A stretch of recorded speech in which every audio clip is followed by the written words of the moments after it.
आज हम पढ़ेंगे सर्कुलेशन वाल्व और मैकअप वाल्व के बारे में।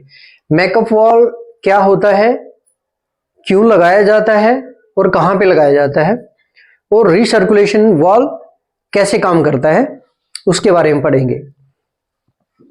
तो ये बेसिकली किसी भी टैंक के लिए यूज किया जाता है, चाहे वो फायर वाटर स्टोरेज टैंक है या कोई भी ऐसा स्टोरेज टैंक है जिसको फुलफिल रखा जाता है और वहां पे टेस्टिंग के दौरान या किसी दूसरे माध्यम से सर्कुलेट किया जाता है।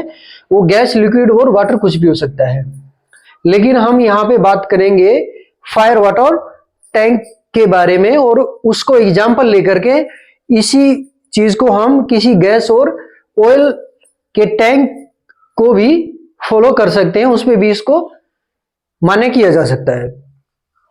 ठीक है, तो यहां पे लिखा है मैंने मेकअप वाल्व। ये जो मेकअप वाल्व है वो बेसिकली टैंक को फुलफिल रखने के लिए यूज किया जाता है। ठीक है, और ये जो रिसर्कुलेशन वाल्व है ये किसी भी फ्लूइड को, लिक्विड गैस दोनों ही हो सकते हैं, उसका रिसर्कुलेशन करने के लिए यूज किया जाता है। अब इसको दो और अलग अलग नामों से बोला जाता है, जिसको बोलते हैं बाईपास वाल्व, दूसरा टेस्ट वाल्व।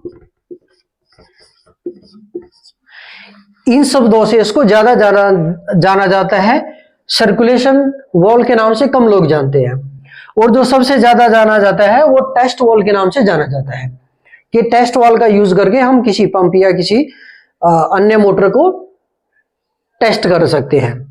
ठीक है, लेकिन आपकी जानकारी के लिए बता दूं, तीनों के तीनों का काम एक ही है। कंफ्यूज नहीं होना है कि इसका मतलब क्या है और इसका क्या है, उसको डिटेल में मैं अब आगे बताऊंगा। अब पहले बात कर लेते हैं हम मैकअप वाल्व के बारे में। मैकअप वाल्व क्या होता है, मान लिया कोई भी ये एक टैंक बना हुआ है और बाहर से, अब ये टैंक है, इसमें मान लिया हमें पानी भरना है। ठीक है, वाटर लिख देते हैं, वाटर पानी भर रहा है, और यहां से हमें इसका इनलेट लिया, यहां पे लगाए हुए हैं कोई भी पंप लिख दे रहा हूं। ठीक है, अब जब हम यहां से पंप चलाएंगे तो क्या होगा, ये हो गया वाल्व, पंप का टैंक से इनलेट लेने का, जो पंप है यहां से टैंक से इन करेगा पानी को।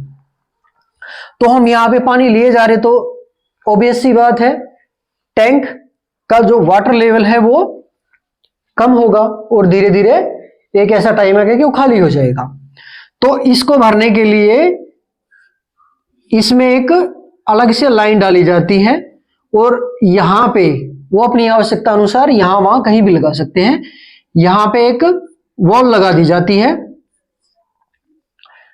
जब ये टैंक का लेवल हमारी आवश्यकता से ज्यादा कम हो जाएगा, मान लिया हमें रखना था इसको 10,000 लीटर, ठीक है, लेकिन ये हो गया 9 लीटर, 9 या 8 के हो गया, के फॉर 1000। ठीक है, कैसे 1000 है, तो ये हमें रखना था 10 लीटर, लेकिन ये 9 या 8 हो गया है। तो हम क्या करेंगे, इस मैकअप वाल्व को ओपन कर देंगे और पानी फिल होना स्टार्ट हो जाएगा और धीरे धीरे पूरा टैंक भर जाएगा। इसी को बोलते हैं मैकअप वाल्व। अब ये दो तरह से ऑपरेट होती है, ये मैनुअल भी हो सकती है और ऑटो में भी हो सकती है। ज्यादातर लोग मैनुअल रखते हैं, ठीक है, और ऑटो में भी रखा जा सकता है। अब ऑटो में कैसे काम करेगा, मान के चलिए अगर हमें इसमें 10,000 लीटर इसकी टोटल कैपेसिटी है और हमने इसके अंदर कोई भी एक सेंसर फिट कर दिया जो हमारे पैनल से भी कनेक्ट होगा। कौन से पैनल से, इलेक्ट्रिकल पैनल से, जिससे यहां का जो इसमें फिल करता है वो पंप चलता है। ठीक है, तो हमारी टोटल कैपेसिटी 10,000 लीटर है और जैसे ये 7,000 लीटर पे आ जाएगा तो ये क्या करेगा, इसके अंदर एक सेंसर डिप डाली जाती है। सेंसर वो जैसे 7,000 लेवल को टच करेगा तो वो कमांड दे देगा हमारे इलेक्ट्रिकल पैनल को, और वो इलेक्ट्रिकल पैनल हमारी मोटराइज वॉल को, इसके ऊपर एक मोटराइज कोई भी इक्विपमेंट रखना पड़ेगा जो इसको मैन्युअली ओपन कर सके, जो इसको कमांड दे सके। ठीक है, वो इसको ओपन कर देगा और पानी यहां से ये वॉल ओपन करेगा और पानी नीचे गिरना स्टार्ट हो जाएगा। ठीक है, तो ये तो हो गया हमारा मैकअप वॉल। ठीक है, अब हम बात करते हैं रीसर्कुलेशन वॉल की। अब रीसर्कुलेशन वॉल कहां पे होता है?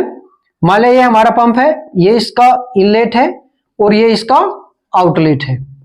ठीक है, अब हम क्या करेंगे, आगे जाकर के कोई भी एक ऐसी लाइन इसमें कनेक्ट कर देंगे और यहां पे कोई एक वॉल लगा देंगे, V4 वॉल। ठीक है, अब इसकी कनेक्टिविटी हम अपने टैंक से ले लेंगे यहां पे, और यहां पे एक वॉल लगा देंगे इसको ऑपरेट करने के लिए। ठीक है, तो ये जो वॉल होती है इसी को रीसर्कुलेशन वॉल या बाईपास वॉल या टेस्ट वॉल बोला जाता है। ठीक है, अब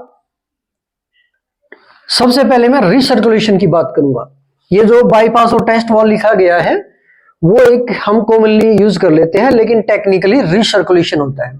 अब रीसर्कुलेशन कैसे होता है? हमने पंप को चलाया, टैंक से पानी लिया, पंप से होते हुए पानी दोबारा टैंक में जा रहा है। तो ये क्या काम हो रहा है? पहले हमने टैंक से पंप में लिया, हमारी लाइन में से होकर के दोबारा टैंक में गिर गया, मतलब पानी का रीसर्कुलेशन हो रहा है, पानी को सर्कुलेट किया जा रहा है। तो पानी को सर्कुलेट किया जा रहा है तो क्या बोला जाना चाहिए उसको? उसको बोला जाना चाहिए रीसर्कुलेशन वाल या रीसर्कुलेशन लाइन। और वाल इसलिए बोल देते हैं क्योंकि ये यहां से हम इसको ओपन क्लोज करेंगे तभी आगे जाएगा, नहीं तो यहां का पानी आगे जहां पे नेटवर्क होगा वहां पे जाएगा। तो इसका टेक्निकल नाम हम क्या बोलेंगे? Recirculation valve. अब इसको लोग बाईपास भी बोलते हैं, गलत ये भी नहीं है। अब बाईपास कैसे बोलेंगे? मान लिया ये हमारे आगे जाकर के पूरी कंपनी का या किसी भी एरिया का नेटवर्क है। ठीक है, हमने इसको ओपन किया और ये क्लोज है, तो जब हम यहां से पंप चलाएंगे तो जो टैंक का पानी है वो पंप से होते हुए हमारे नेटवर्क में चला जाएगा। अब उसको फायर फाइटिंग के लिए यूज करो या कहीं पे अपने दूसरे पर्पज के लिए यूज करो, या कहीं पे आप किसी गार्डन वगैरह में डाल सकते हो। ठीक है, तो अब ये जो सर हो रहा है, ये क्या हो रहा है? डायरेक्ट वाटर कंजप्शन हो रहा है। लेकिन हमें पानी को भी बचाना है। मान लिया हमें खाली पंप को टेस्ट करना था, कहीं पे आग नहीं बुझानी है, हमें दूसरा कोई पर्पज लेना ही नहीं है, हमें केवल पंप को टेस्ट करना है। तो उस पोजीशन में क्या करेंगे? हम ये वाला वॉल क्लोज कर देंगे, क्लोज, और ये वाला वॉल ओपन कर देंगे। अब ये क्या कर दे रहा है?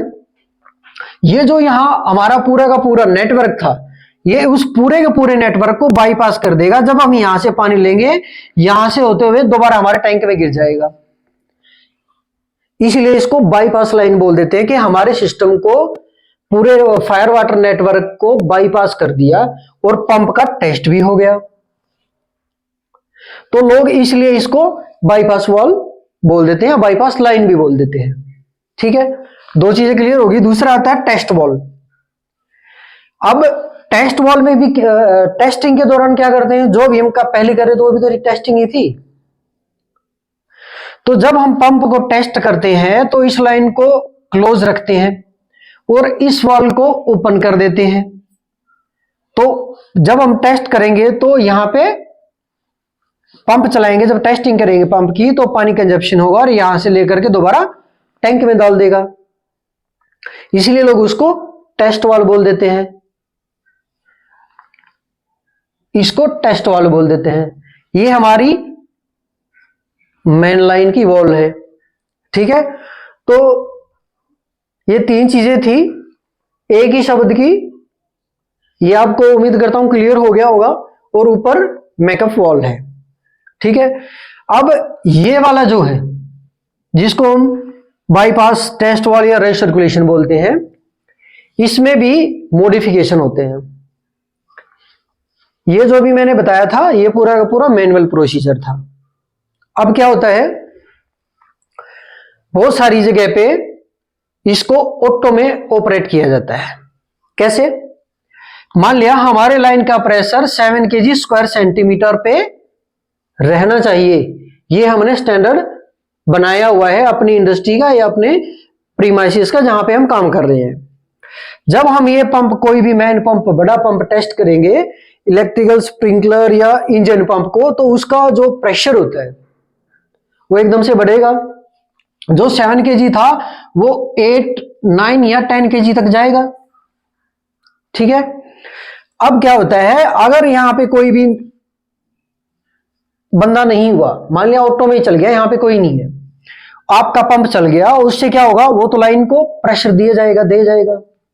अब हो सकता है वो कुछ ऐसी वीक पॉइंट कहीं पे और लीकेज होने के चांसेस बढ़ जाए, या लाइन कहीं फाड़ दे, या कहीं से गैस किट को उड़ा दे, वो किसी प्रोडक्शन या प्रोसेस एरिया में, मैन्युफैक्चरिंग एरिया में चला जाए, या किसी डॉक्यूमेंट्स एरिया में पानी फ्लूड होने लगा, स्प्रिंकलर ही फट जाए। ठीक है। तो वहां पे एक एडिशनल प्रोटेक्शन लिया जाता है।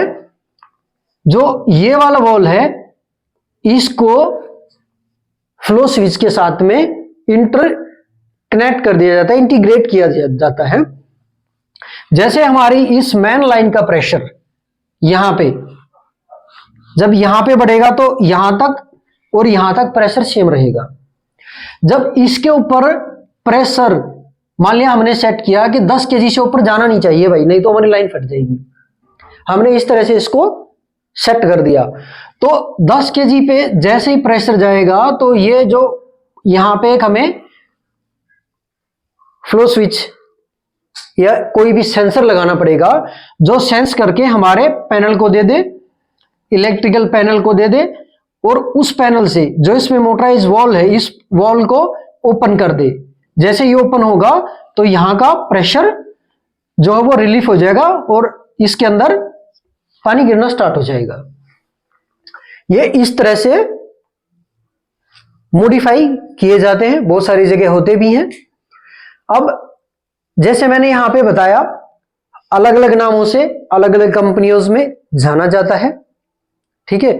इसको कुछ लोग ओवरफ्लो वाल्व बोल देते हैं कि ओवरफ्लो जो वाटर्स है वो यहां पे चला जाएगा। अगर हमारे 7 kg लाइन और हमें 10 तक रखना है तो 10 या 10 से ऊपर जो ओवरफ्लो होगा वो इस वॉल को ओपन कर देगा और पानी अंदर चला जाएगा। इस तरह से सेटिंग की गई होती है।